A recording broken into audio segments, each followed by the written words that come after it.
دوستوں، بھائیوں، سماعت فرمانے والی میری اسلامی ماؤں اور بہنوں، اللہ رب العزت کی توفیق سے ایک بار پھر سلسلہ عالیہ نقشبندیہ یاسینیہ کی اس اصلاحی روحانی ذکر اللہ تعالیٰ نے شرکت کی توفیق عطا فرمائی۔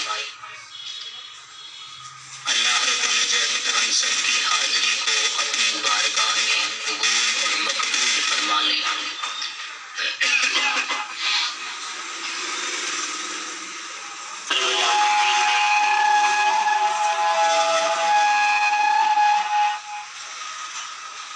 ہم سب پہ یہ احسان فرمایا کہ ہمیں اشرف المخلوق انسان بنا کر مسلمان بنا دیا، اور ساتھ میں یہ ارشاد بھی فرمایا کہ ہم نے جنات کو اور انسانوں کو صرف اپنی ہی عبادت کے لیے پیدا کیا ہے۔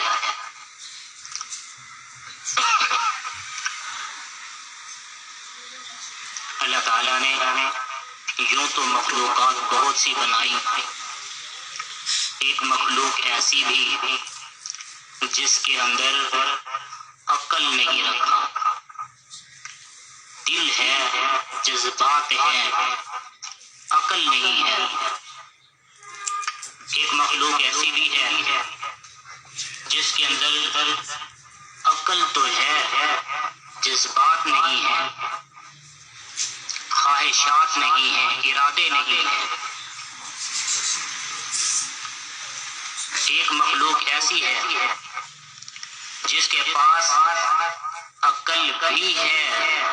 جذبات بھی ہیں، اور ایک مخلوق ایسی بنائی جس کے پاس نہ عقل رکھا نہ جذبات رکھے، جس کے پاس صرف عقل ہے اور جذبات نہیں، انہیں فرشتے کہتے ہیں، وہ فرشتہ کہلاتا ہے۔ اور جس کے پاس جذبات، احساسات ہیں مگر دماغ اور فراست نہیں ہے، عقل نہیں ہے، ان کو حیوان کہتے ہیں۔ اور جن کے پاس نہ عقل ہے نہ جذبات، احساسات ہیں، ان کو جمادات کہتے ہیں۔ اور جس کے پاس عقل بھی ہے اور جذبات و احساسات بھی ہیں، اس کو انسان کہتے ہیں۔ اس لیے کہا گیا کہ فرشتوں سے بہتر ہے انسان بننا، مگر اس میں پڑتی ہے محنت زیادہ۔ اب اس کا کیا حساب لیا جائے گا؟ جس کے پاس خواہشات تو ہے ہی نہیں، وہ اپنی مرضی سے تو کچھ بھی نہیں کرتے، عقل ہے مگر اللہ رب العزت کے فرمودات کے مطابق عمل کر رہے ہیں، چنانچہ کئی کروڑ سال گزر گئے، ان کو اگر سجدے کا حکم ہوا تو وہ آج تک سجدے میں ہیں اور قیامت تک سجدے میں رہیں گے۔ اور جن کے پاس جذبات تو ہیں مگر عقل نہیں ہے، ان کا حساب لیا جائے گا۔ چنانچہ قیامت کے روز آپ دیکھیں گے اگر کوئی ایسی بکری ہوئی جس کے دنیا میں سینگ تھے اور اس نے کسی ایسی بکری کو ٹکر لگائی جس کے سینگ نہیں تھے، تو قیامت کے دن وہ بکری بھی لائی جائے گی اور وہ بکری بھی لائی جائے گی، پھر اسے بدلہ لیا جائے گا کہ وہ بدلہ ٹکر کے بدلے میں ٹکر کا ہوگا، پھر دونوں کو ختم کر دیا جائے گا۔ یہ احساسات کی وجہ سے، یہ جذبات کی وجہ سے ان کا بھی حساب ہوگا اور ان کا بدلہ بھی ہوگا۔ اور جن کے پاس نہ عقل ہے نہ جذبات ہیں، وہ تو جمادات ہیں، ان کا حساب نہیں ہوگا۔ ان کا حساب نہیں ہوگا، مگر جن کے پاس عقل بھی ہے، جذبات بھی ہیں، احساسات بھی ہیں، اور ان کو شعور دے کر بھی اللہ رب العزت نے انبیاء اور رسولوں کی جماعت بھیجی، پھر صحیفے اور کتابیں بھیجی، اور ان کو ایک کام کا بتلا دیا کہ آپ نے کس طرح کرنا ہے، صراط مستقیم بھی بتا دیا، ضالین بھی بتا دیے، اور جو گمراہ ہے وہ بھی بتا دیے، جو محظوظ ہیں وہ بھی بتا دیے، تاکہ آدمی کو پتہ چل جائے ہمیں کس راستے پہ چل کے کامیاب ہونا ہے، اور کس راستے پہ چلنا ہے تو برباد ہو جانا ہے، کس راستے پہ جائیں گے تو حساب کتاب میں نامہ اعمال میں نیکیاں ہوں گی اور جزا جنت ملے گی، کون سا وہ عمل ہے جو ہم کریں گے تو حساب کتاب میں عذاب ہوگا اور جزا جہنم ملے گی، یہ سب کچھ حضرت انسان کو بتلا دیا گیا ہے۔ توجہ فرمائیے۔ اب اسی دستور کے مطابق جس طرح فرشتے حساب کتاب سے پاک ہیں، اس طرح وہ جمادات بھی تو ہے حساب کتاب سے پاک ہیں، لیکن حدیث پاک میں آ رہا ہے ان بے قصور جمادات کے متعلق اللہ رب العزت نے فرمایا ہم جہنم کو جب بھریں گے انسانوں کے ساتھ اور جنات کے ساتھ بھر دیں گے، پھر وہ کچھ کہے گی، وہ مالک ہی سمجھیں گے کہ وہ کہہ رہی ہے حل من مزید، اللہ کوئی اور بھی چیز ہے جو مجھ میں ڈالے ہوئے، تو اللہ رب العزت وقودها الناس والحجارہ، اس میں انسانوں کے ساتھ ساتھ پتھروں کو بھی ڈالا جائے گا، اس کو بھرنے کے لیے اس کو پتھروں سے بھر دیا جائے گا، لیکن اس کی وسعت اتنی ہوگی وہ پھر کہے گی حل من مزید، کچھ اور بھی ہے، تو اللہ رب العزت اسے امر سے بند کر دیں گے۔ تو بزرگوں نے فرمایا جب سے انہوں نے یہ سنا کہ ہم بے قصور لوگوں کو، بے زبان لوگوں کو، بے دماغ لوگوں کو، بے جان لوگوں کو، بے جذبات لوگوں کو جب ہم جیسے جمادات کو بھی اٹھا کر جہنم میں ڈال دیا جائے گا، تو اس تکلیف سے، اس پریشانی سے اس وقت سے رو رہے ہیں اور آج تک رو رہے ہیں اور قیامت تک روتے رہیں گے کہ وہ دعا کر رہے ہیں اللہ ہمیں کس جرم کی پاداش میں جہنم میں ڈالا جائے گا۔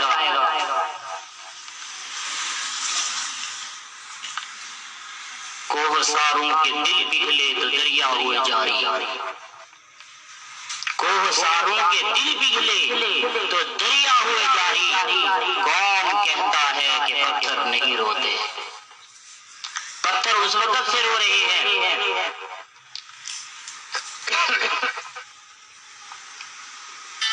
مگر افسوس مجھے اپنے آپ پر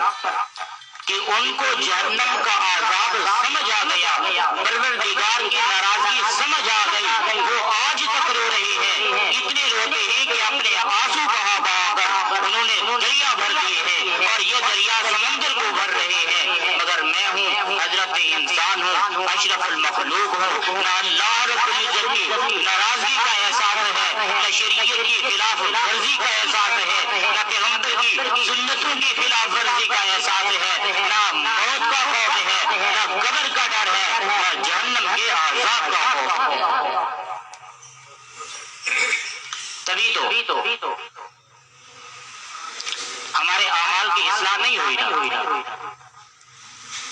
ہمیں موت یاد ہی نہیں، جہنم یاد ہی نہیں، قبر یاد ہی نہیں، پروردگار کی ناراضگی یاد ہی نہیں۔ کتابوں میں آتا ہے کہ جب بندہ اپنے نامے اعمال کی خرابی کی وجہ سے جہنم میں جائے گا، اس پہ عذاب ہوگا، عذابوں کی تفصیل لکھی ہے، کہیں سردی کا عذاب ہوگا، کہیں آگ کا عذاب ہوگا، وہاں جو چھوٹا بچھو کاٹنے کے لیے آئے گا آپ کے بڑے طاقتور اونٹ سے بھی زیادہ بچھو ہوگا، تو یہ چھوٹا ہوگا تو اس سے بھی بڑے بچھو اور ہوں گے جو زبان پہ اس لیے آ کر ڈسیں گے کہ اس نے زبان پہ حق و صداقت کے نعرے نہیں لگائے تھے، اس نے زبان سے جھوٹ بولا تھا، ایک جھوٹ کے بدلے میں 70,000 سال تک اس آدمی کو ڈسا جائے گا۔ لیکن ایک وقت ایسا آئے گا، آپ کے اور میرے محبوب صلی اللہ علیہ وسلم جب جہنم کا تذکرہ فرما رہے تھے تو رو رہے تھے، اتنی روئے کہ محبوب علیہ السلام کے آنسو مبارک داڑھی کو تر کر کے دامن کو بھگونے لگ گئے، اتنی عذاب جہنم۔ مگر ایک وقت آئے گا جب جہنمی کہیں گے اللہ اگر تو چاہے تو اس عذاب کو اور بھی دگنا کر دے، اس عذاب کو جو کسی کی بس میں نہیں ہے، ادنا سا عذاب جہنم بھی کسی کو برداشت کرنے کی جرت نہیں ہے، لیکن اس کے باوجود وہ کہیں گے اللہ اس عذاب کو 2 چند کرتا ہے تو کر دے، 4 چند کرتا ہے تو کر دے، 8 گنا بڑھانا چاہتا ہے تو بڑھا دے، مگر اپنی ناراضگی ختم کر دے کہ اللہ رب العزت کی جو ناراضگی کا عذاب ہے وہ جہنم کے عذاب سے کئی گنا زیادہ عذاب ہے۔ اور آج ہمیں فکر نہیں ہے کہ ہمارا رب ہم پہ راضی ہے کہ ناراض ہے۔ تو میں عرض کر رہا تھا اللہ رب العزت نے انسان کو عقل بھی دی، جذبات و خواہشات احساسات بھی دیے، پھر اس انسان کو تمام مخلوقات کا سردار بنا کر اشرف المخلوق بنا دیا۔ یہ کتنی بڑا انعام ہے۔ اچھا انسان 2 چیزوں کا نام ہے، ایک روح اور ایک جسم۔ یقین فرمائیں کہ اگر جسم نہ ہو تو روح بے فائدہ ہے، اور اگر روح نہ ہو تو جسم بے فائدہ ہے۔ رب العالمین نے انسان بنایا رب العالمین نے روح کے ساتھ اور جسم کے ساتھ، اور جسم کو تکلیف ہوتی ہے اور جسم کو بھوک و پیاس بھی لگتی ہے، اسی طرح روح کو بھی تکلیف ہوتی ہے اور روح کو بھی بھوک و پیاس ہوتی ہے۔ جب جسم بیمار پڑ جائے تو جسم کا علاج کون کریں گے؟ ہسپتال والے، ڈاکٹر صاحبان۔ جسم کا علاج ہسپتال والے ڈاکٹر صاحبان کرتے ہیں اور روح کا علاج مدارس والے، خانقاہوں والے علماء اور اولیاء کرتے ہیں۔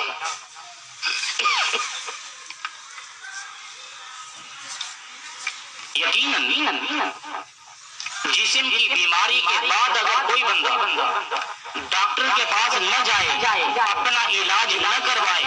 تو یہ بندہ بھی قیامت کے روز پھنسا کھڑا ہوا ہوگا۔ حضور نے فرمایا ان النفس کا علیک حق، تیری جان کا بھی تیرے اوپر کچھ حق ہے۔ اور اگر روح بیمار ہوئی اور ہم نے اس کا علاج نہ کروایا تو شاید جس طرح جسم سے روح زیادہ قیمتی ہے، اسی طرح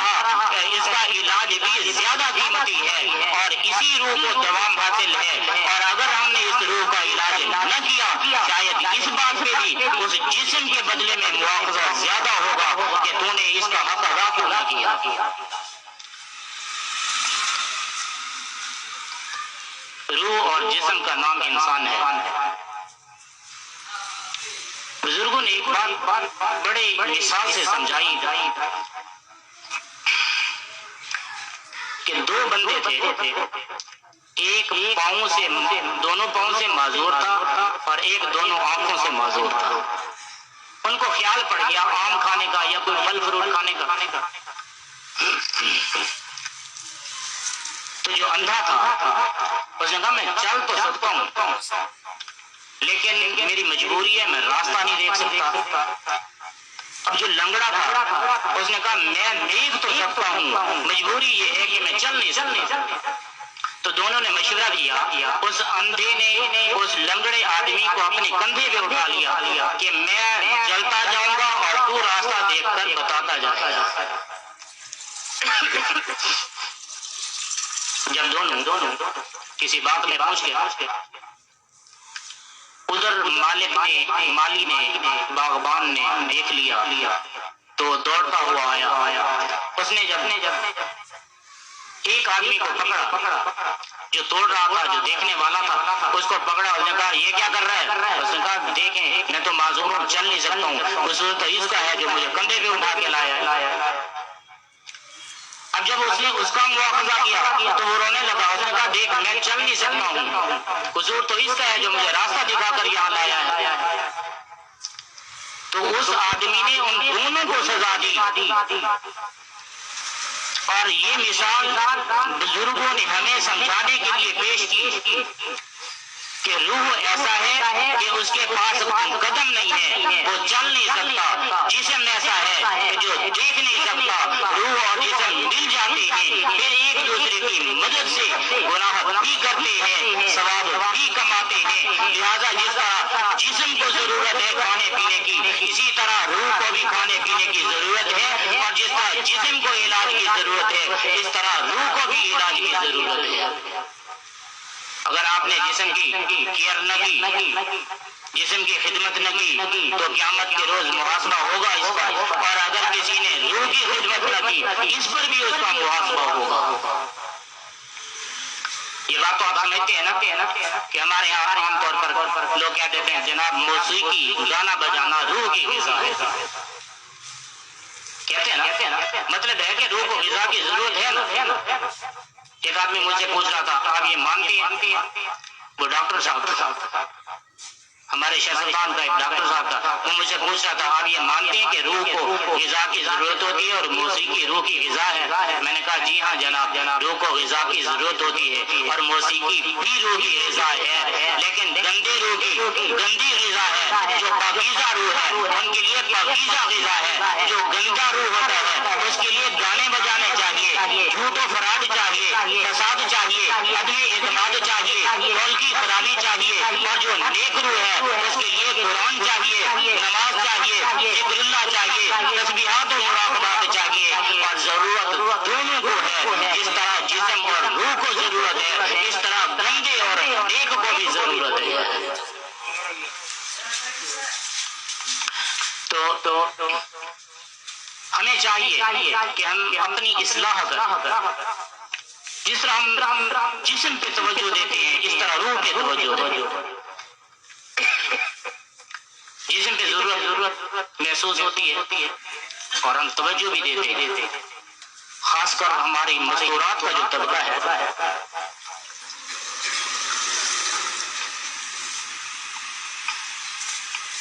ہمارے بچپن میں بیوٹی پارلر نام کی کوئی چیز نہیں ہوا کرتی تھی،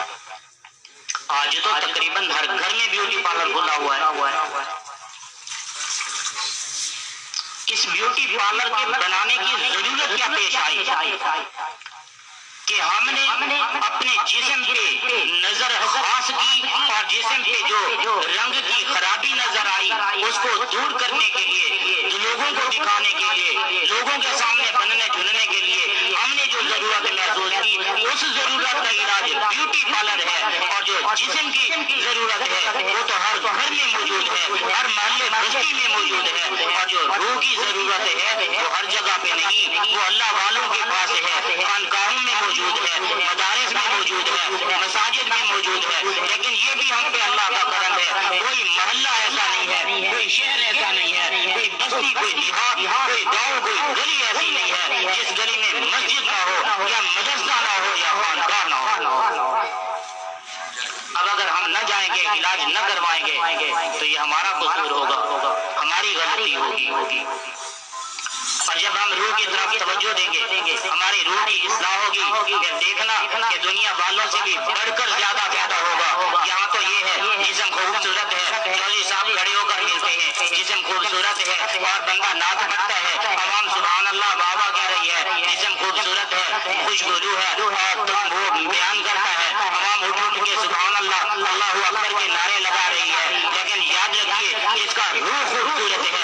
کا روح اچھا ہے اس کے لیے صرف عوام نہیں، جنگل کے جانور بھی دعا کرتے ہیں، سمندر کی مچھلیاں بھی دعا کرتی ہیں۔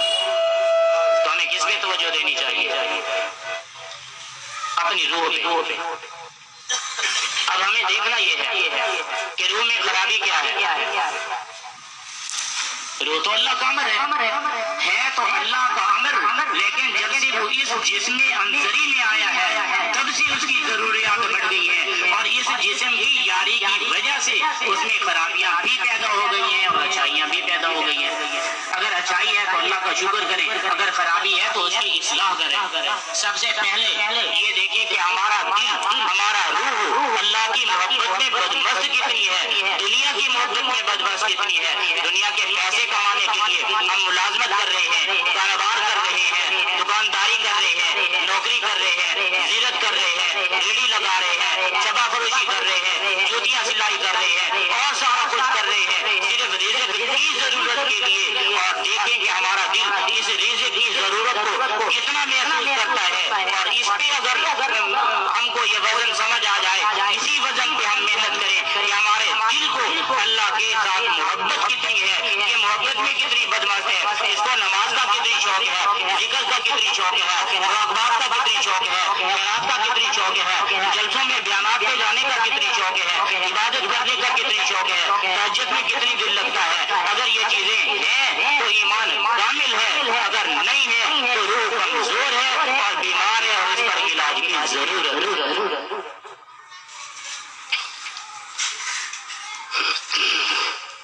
ہم دیکھ لیں ہر بندہ چاہتا ہے نا کہ پریشانی، آفت، مصیبت مجھ پہ نہ آئے، تو تبھی وہ تھانے کچہری سے بچتا ہے نا۔ اور محبوب نے ارشاد فرمایا الصدق ینجی والکذب یہلک، یہ جو جھوٹ ہے یہ ہلاک کرتا ہے، مصیبت میں ڈالتا ہے، آفت میں ڈالتا ہے، اور جو سچائی ہے وہ نجات دیتی ہے۔ اب ہمیں دیکھ لینا چاہیے کہ ہمارا دل سچائی کی طرف مائل کتنی ہے۔ ہم گھر کے معاملات میں کتنے سچے ہیں، دوستوں میں کتنے سچ بولتے ہیں، ہم کتاب پڑھنے کے معاملے میں کتنی سچائی سے کام لیتے ہیں، ہم شہادت کو پیش کرنے میں کتنی سچائی سے کام لیتے ہیں، ہم دشمن اور دوست کے درمیان میں صلح کرانے میں کتنی سچائی سے کام لیتے ہیں۔ اگر ہم پورا کا پورا سچ بولتے ہیں، ہمارا ماحول دوستانے میں بھی سچا ہے، موبائل فون میں بھی سچا ہے، گھریلو زندگی میں بھی ہمارا دل سچا ہے، تو الحمدللہ۔ اگر نہیں سچا تو ہمیں اس کے بھی علاج کی ضرورت ہے۔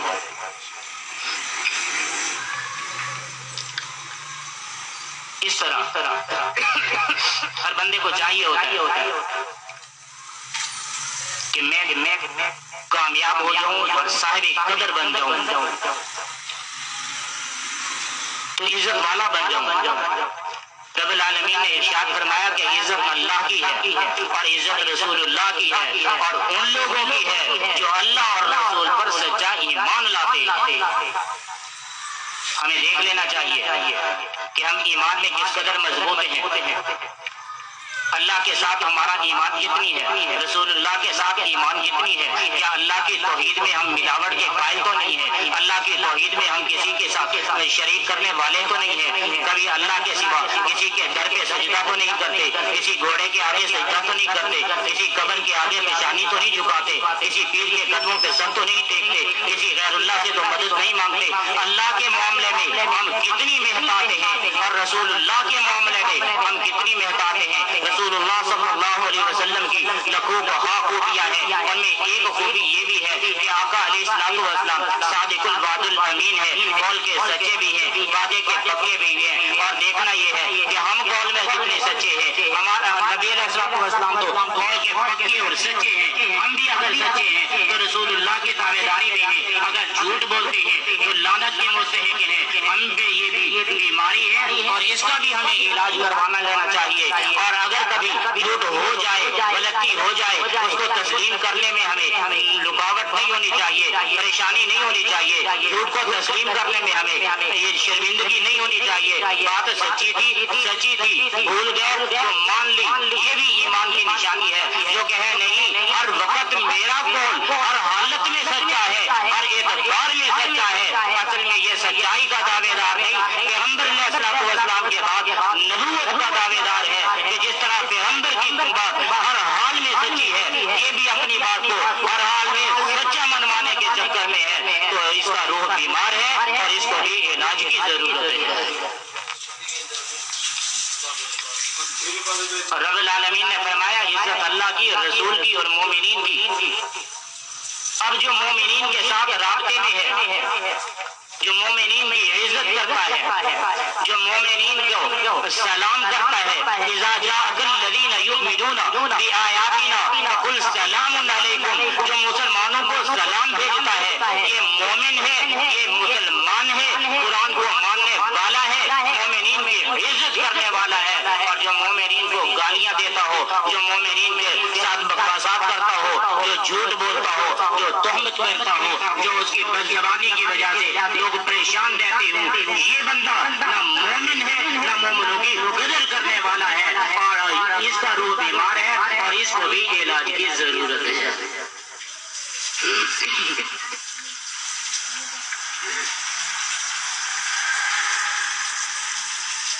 تو آج کے مومن کو گالی دینا ایمان کی بیماری ہے، روح کی بیماری ہے۔ پھر اس کا کیا کیا جائے گا؟ جو بھری بازار میں ان مومنین کو گالیاں بکتا ہے جنہیں خدا نے خود کہا اولئک هم المؤمنون حقا، اس کا تو سب کچھ بیمار ہے۔ اس سے دو قدم اور آگے گزرے، میرے اور آپ کے پیغمبر صلی اللہ تعالی علیہ وسلم اعلان نبوت فرمانے کے لیے وادی فاران پہ کھڑے ہوئے ہیں، تو آپ نے مثال کے طور پر پوچھا اگر میں کہہ دوں کہ اس پہاڑ کے پیچھے دشمن کھڑا ہے جو آپ پہ حملہ کرنے والا ہے، کیا آپ میری بات کو مان لیں گے؟ تو اس وقت سب نے کہا کہ ہم آپ کی بات کو ضرور مانیں گے، اس لیے کہ ہم نے کبھی آپ کے قول میں خرابی دیکھی ہی نہیں ہے، آپ کے معاملات میں خرابی دیکھی ہی نہیں ہے۔ کتابوں میں آتے ہیں کہ لوگوں نے تو یہاں تک کہہ دیا کہ آپ کا قول سچ ہے، اور کچھ لوگ ایسے بھی ہوئے کہ پیغمبر علیہ الصلوۃ والسلام نے مثال اگر دی ہے تو مثال میں بھی صداقت ہے، وہ آگے جا کر پہاڑ کے پیچھے دیکھنے لگے کہ کہیں دشمن آیا ہوا تو نہیں ہے۔ جب محبوب علیہ الصلوۃ والسلام نے یہ ارشاد فرمایا اور لوگوں نے تصدیق کی کہ آپ قول کے سچے ہیں اور وعدے کے پکے ہیں، میں آپ سے روک کر یہ پوچھ لوں کہ وہ جو تصدیق کرنے والے تھے اس وقت کے مسلمان تھے یا کافر تھے؟ کافر تھے، اس وقت کے کافر تھے، مشرک تھے، یہود و نصارہ میں سے تھے، پھر بھی وہ میرے پیغمبر کی عظمت کے قائل تھے، میرے پیغمبر کی صداقت کے قائل تھے، میرے پیغمبر کی عدالت کے قائل تھے، اور میرے پیغمبر کے فرمان پہ جانیں لٹانے کے لیے بھی تیار تھے۔ اپنی معاملات کا حل پیغمبر کے قدموں سے لیا کرتے تھے اور اپنی قیمتی چیزوں کی امانتیں پیغمبر کے در اقدس پہ رکھا کرتے تھے۔ اور آج کیا ہے؟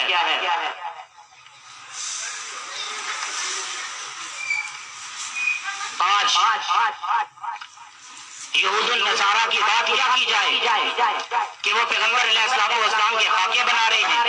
پیغمبر علیہ الصلوۃ والسلام کی حرزہ سرائی کر رہے ہیں، ان کے خلاف فلمیں شائع کر رہے ہیں۔ ان بدبختوں کا کیا رونا؟ کچھ وہ لوگ بھی ہیں جو اپنے آپ کو مسلمان کہلانے کے چکر میں ہیں، صبح شام مسلمان ہونے کی تسبیحات بھی گردانتے ہیں، پھر بھی ان کی حرزہ سرائی پیغمبر علیہ الصلوۃ والسلام کی ذات اقدس پہ ہے، یا ان کے اہل بیت اطہار پہ ہے، یا ان کی جماعت صحابہ کرام پہ ہے، یا ان کے قرآن مقدس کی کتاب پر ہے، اور پھر وہ اپنے آپ کو مسلمان کہلاتے ہیں۔ جو پیغمبر کا گستاخ ہے، جو پیغمبر کے صحابہ کا گستاخ ہے، جو پیغمبر کے اہل بیت کا گستاخ ہے، جو پیغمبر پر نازل ہونے والی کتاب قرآن مجید کا گستاخ ہے، جو پیغمبر علیہ الصلوۃ والسلام کے در اقدس کا گستاخ ہے، حرمین کا گستاخ ہے، جو پیغمبر کے شہر کا گستاخ ہے، نہیں شہر کی مٹی کا بھی جو گستاخ ہے وہ بھی دین ہے، اور اس کا بھی مسلمان سے کوئی تعلق نہیں ہے، اس کا روح بھی خراب ہے، اس کا ایمان بھی خراب ہے، اس کا جاؤ اس کا علاج کرو، اس کا روح بھی صحیح ہونا چاہیے اور اس کا جسم بھی صحیح ہونا چاہیے، اسے ہسپتال میں بھی داخل کراؤ، خانقاہوں میں بھی لے جاؤ۔ یہ تو ضمن بات آگے میں نے عرض کر دی۔ میں بات کر رہا تھا اپنے مسلمانوں کی، جو مسلمان ہے اور مومن ہے اور مومنین کی گستاخی کرتا ہے، مومنین سے محبت نہیں کرتا، مومنین سے تعلق نہیں رکھتا، بلکہ اس کا تعلق غیروں کے ساتھ ہے، اس کا تعلق کافروں کے ساتھ ہے، اس کا تعلق منافقوں کے ساتھ ہے، اس کا تعلق مشرکوں کے ساتھ ہے، جس کے گھر میں ملٹی نیشنل کا سارا نظام برطانیہ سے آیا ہوا ہے، جو اپنے گھر کے کام کاج میں فرانس کا سامان استعمال کرتا ہے، جو اپنے لباس کو امریکہ سے منگواتا ہے، جس کے بچے یہود و نصارہ کے سکولوں میں پڑھتے ہیں، ایسے مسلمان آدمی کا بھی روح بیمار ہے، اس کو بھی اپنا علاج کروانا چاہیے۔ تو میں نے عرض کیا کہ مسلمان پر اللہ نے انعام فرمایا کہ اسے اشرف المخلوق بنایا اور جنتی بنایا، اور پھر جس کی روح پاکیزہ تھی وہ تو دنیا میں جنتی انسان ہے۔ ہم جو یہ مارے پھرتے ہیں نا جی، اللہ والوں کو تلاش کرو، اللہ والوں کو تلاش کرو، وجہ کیا ہے؟ وجہ یہی ہے کہ ہمارے اعمال کمزور پڑ گئے ہیں، ورنہ جس کے اعمال صالح ہوں، جو قرآن کے مطابق چلتا ہو، جو سنت کے مطابق چلتا ہو، تو اللہ ایسے آدمی کے بارے میں خود فرماتے ہیں اللہ ولی الذین آمنوا، کہ یہ ایمان والا اللہ کا ولی اللہ ہے، اللہ کا دوست ہے، ولی ہے۔